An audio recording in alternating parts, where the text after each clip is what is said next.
The benefits of having annual maintenance scheduled is that we want to make sure the system is working exactly like it was from day one when it was brand new. So regardless if your system is 3 years old, 5 years old, 10 years old, we want to make sure it's in good working condition. If the customer's pump fails, they get flooded, and we find that that can be costly, especially with a lot of our customers having finished basements. We want to find those problems before they find the customer.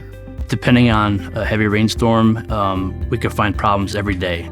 Clogged breather holes, airlocked lines, lots of sand and sediment built up in the bottom of the liner that can clog the pump from impelling the water up and out of the house. Some of the negative effects of having a pump like that are, depending on what you have in your basement. Many times we go to houses and people say, oh, I have my kids' memorabilia over the years stored in the basement.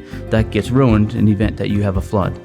So we do a thorough load test after 4 years with the battery backup. We also do a flood test during our annual maintenance. We check the impeller and the float switch to the backup pump to make sure that they're both working correctly.